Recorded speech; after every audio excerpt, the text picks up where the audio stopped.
this next clip we're going to take a look at the Hobo stove.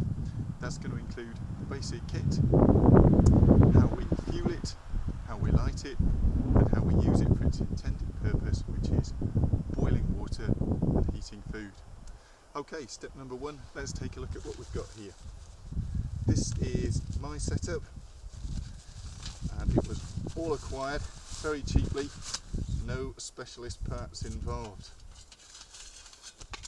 What we have here is the stove itself. Now this started life as an IKEA cutlery trainer, and I've rather crudely cut out a square here in which to put the fuel in. The next stage is the kettle. Again, this I made myself. This started out as a kitchen countertop sugar caddy. Now, as you can see, I've cut a slot spout here, a little bit like the MSR stove. I've added a rather crude bail to hang it up, and an even cruder wooden handle. Now, I keep meaning to smarten this up and redo it because I've got two more of these pots, £5 for 3. But to be honest, this works so well as it is, it's not a job I can see myself getting round to. Inside, I've got faithful old Trangier pot grippers, always very useful. And as a backup fuel supply, fuel source if you like, or heat source, I've got a penny stove made of 2 Coke cans and a little bit of meths to ignite that. Now, if you've actually got the Trangier burner that came with these grippers, that'll work in exactly the same way. We're not going to do anything with this today. I think that's a subject for another clip. So I think what we're going to do now is we're going to get it lit, and I'll talk you through that process. Okay, cool. Okay, let's look quickly at the fuel. Now, I gathered this in the space of about 5 minutes from some of the branches on the trees around me. Great thing about the Hobo stove is it's going to burn anything that's dry, a little bit like a Kelly kettle, only more versatile, and it doesn't require, obviously, to process that sort of wood, it doesn't require a great deal of tool use. So I took some shavings here. This is what I'm going to use to start with.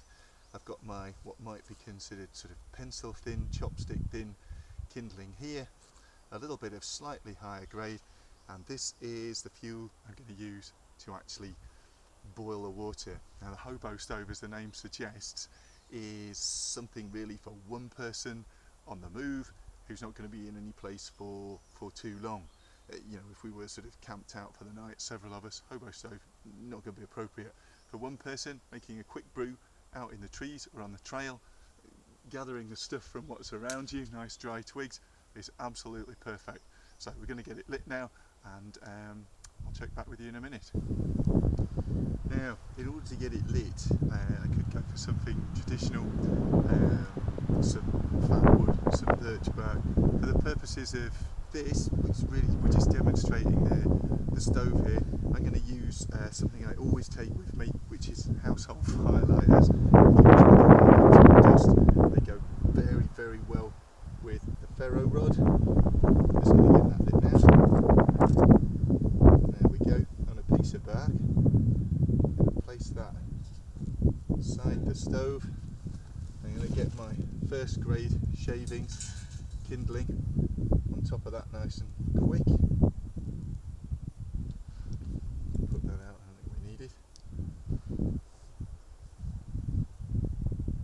And as I hope that's starting to take, it's not absolutely snap, crackle and pop dry, this wood. It's been raining out here for quite some weeks now.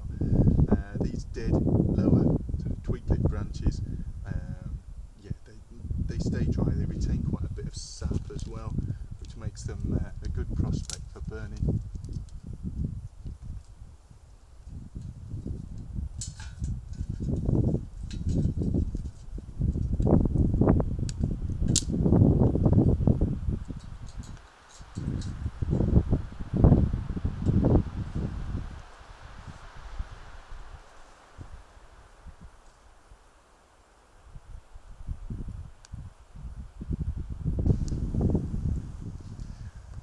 Okay, well, I've got my next grade of wood in now, and that looks like a solid burn.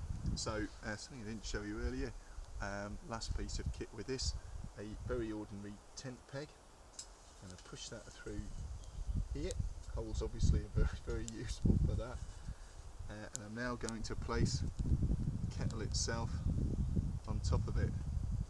It's obviously an awkward angle. You can use two pegs if you really want to take the extra stuff with you. To be honest, as long as you keep an eye on this and you're not really going to leave it, you're fine with one. Got my fuel ready standing by, and we should have a nice rolling boil in just a few minutes. Okay, that's got what I suspect is a rolling boil now.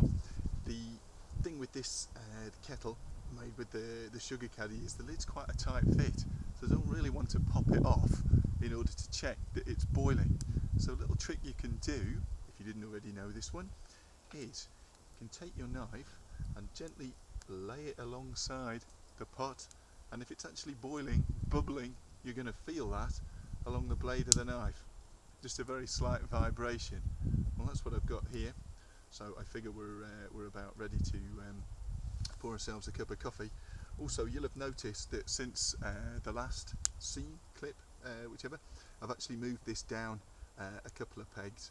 That's why it's nice to keep the bottom half nice and tightly packed rather than stacking the sticks on their end. Get a sort of more of a solid burn from it once it's actually on its way. Okay, pop grippers.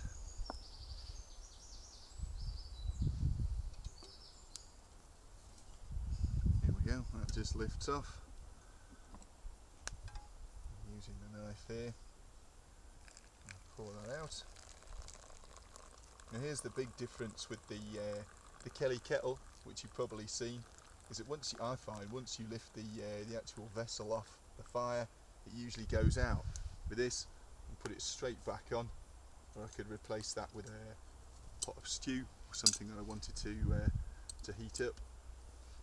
So there we go. That's been the Hobo stove. As always, interested to hear your comments, criticisms, feedback, and suggestion. And hopefully let's talk again soon. Okay, cheers then.